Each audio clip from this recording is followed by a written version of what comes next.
October's greetings. I'm your host, Dr. Wolfula, here at Camp October with a review of the final entry in the Velma saga. This Halloween needs to be more special.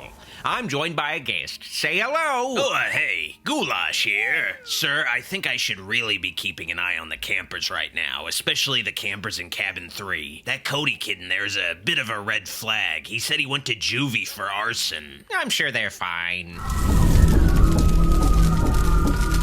If you say so. Besides, we need to keep people up to date with what's going on with Velma, the adult animated Scooby-Doo series on Max. They're still making that show? I thought it got canceled. It was finally canceled, apparently, according to a background artist on the show. But before it was canceled, they gave us one last episode to remind us how much the show sucked.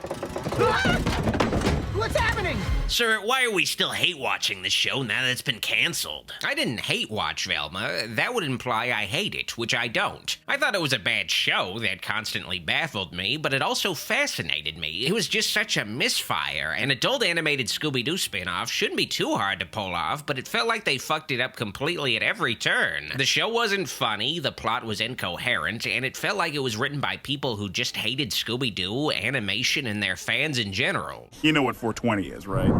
Yeah. It's code for adults who still watch cartoons. It's like the mystery machine was crashing, but you couldn't look away. Exactly, but I didn't approach this show in bad faith like a lot of YouTubers who grift through buzzwords. I wanted this show to be good and kept hoping it'd suddenly become good, but that just wasn't in the cards. It felt like the show could have easily been good based on early concept art. Just make it less of a comedy, more serious, and tell coherent mystery stories. An animated Riverdale type of thing. There's absolutely nothing wrong with reimagining Mystery Inc. or not having Scooby-Doo in the show. It's just everything else about the show is difficult to swallow. The new Velma Halloween special as the show's inadvertent series finale is no different, unfortunately. In fact, there's very little that's special or final about this episode beyond it being longer than a normal episode of the show. Kill me? What, are you gonna make me laugh to death? The special picks up after the Season 2 finale. Velma was fucking killed by Scrappy-Doo, and I take back any bad things I've said about Scrappy-Doo. That dog did us a fucking favor. But for whatever reason, Velma is able to retain her identity and become a Force ghost. Master Qui-Gon must have taught her how. Sir, I've explained this to you many times. Scooby-Doo does not take place in the Star Wars universe. Yes, it does. Anyway, for whatever reason, the other characters on the show are trying to bring Velma back to life, even though she only makes their lives worse. Maybe she owes them money. Okay, that makes sense. My body's still dead as hell! The gang's efforts are fruitless, though, and their only lead is a special magic book at the Historical Society, where a 91-year-old woman died wearing a really embarrassing costume to die in. Why would Dot wear a sexy kitten costume? She can't pull it off. The old woman's death was supposedly caused by the Black Knight Ghost, a total reimagining of Scooby-Doo's first ever villain. Just as we thought. It's the curator, Mr. Wickles. Who in this was a nerd who tried to crash a Halloween party years ago, only to, get killed by the popular kids wearing sexy Halloween costumes. His phantom spirit lives on as he randomly kills anybody in Crystal Cove who wears a sexy costume on Halloween. This sounds like good old puritanical propaganda against sexual expression. Thank you. So this is just nothing like the Black Knight Ghost at all. It just feels like they used the name of a familiar Scooby-Doo ghost to make this Halloween special seem important. Okay, will someone please tell me who the Black Knight is, and is it racist? The gang gets the spell book, but the spell doesn't work unless everyone in the gang faces their fears. Face our greatest fears? Which coincides with a sexy Halloween party where Saweetie is performing. Sweetie! I honestly had to look up if Saweetie was a real rapper or if they just made her up for the episode. They treat her like she's a big deal, but I've never heard of her before. Daphne, I'm very sexy. I only started to assume she was a real rapper because her voice acting is so incredibly wooden. No, I can't perform. Scooby-Doo celebrity guests have gone downhill, but yeah, this episode is a total fucking mess. It feels like a season's worth of plot points crammed into 40 minutes. It's so fucking confusing and hard to follow. Fred texted me to meet him in the graveyard, and while on the way, I saw Velma on the side of the road. The beauty of Scooby-Doo is the simplicity of its mysteries. In a typical Scooby-Doo episode, there is one main plot where every member of the gang is dedicated to solving the mystery at hand, splitting up to cover more ground, but they're focused on one thing. It's efficient storytelling. Are you thinking what I'm thinking?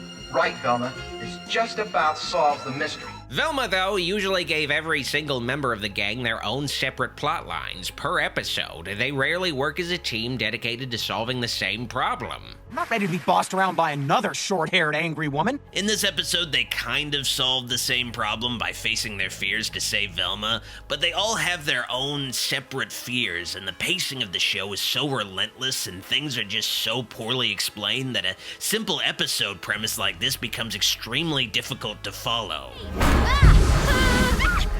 Oh no! Shaggy, I'm sorry, Norval is in a dedicated relationship with some chick, and they go to the Halloween party in a couple's costume of Pinky and the Brain. And the only excuse for this random choice is that this chick used to be one of the brains in jars that were on the show for a while. Because I used to be a brain in a jar. This is probably actually just somebody's fetish. I love you too! Man, this show sucked. Yeah, I don't know how anybody can make an animator draw this kind of shit and not feel like a bad person. And speaking of bad people, Fred has become poor now due to the financial strain his adventures in the past 2 seasons have caused to his father. Poor. What? No. So Fred's subplot is that he works as an assistant for Sweetie's show.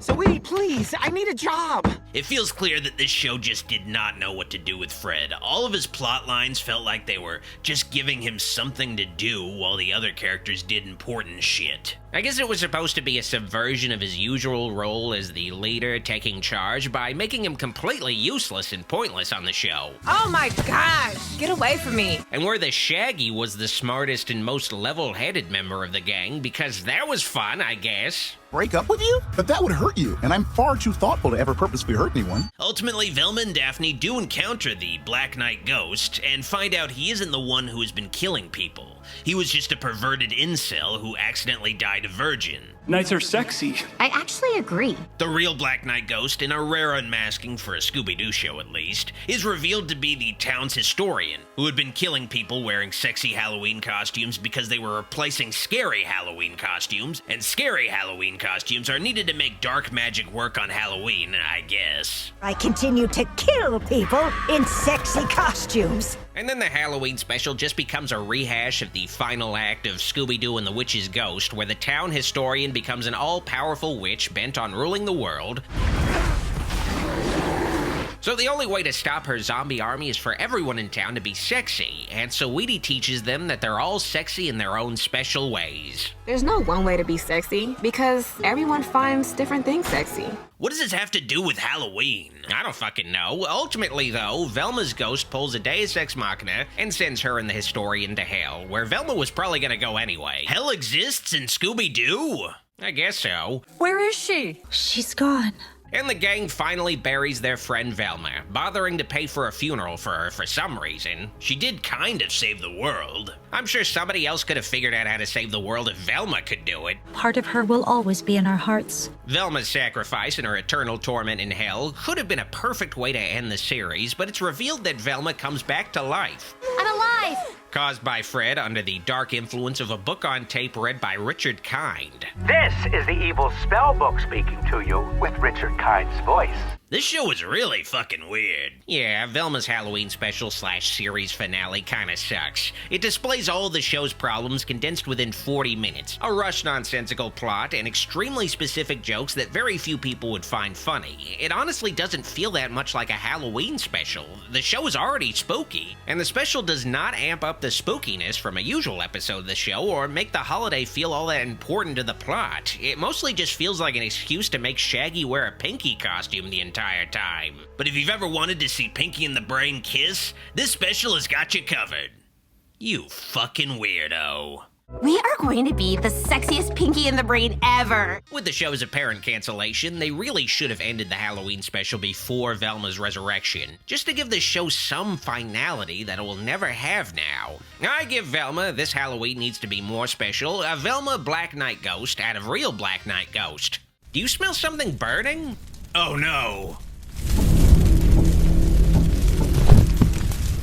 If you liked this video, like it, and if you loved it, click the subscribe and bell buttons for more vids. I'd also like to thank these fine folks pledged my shout-out tier on Patreon for all their kind support. Videos like this wouldn't be possible without all their help.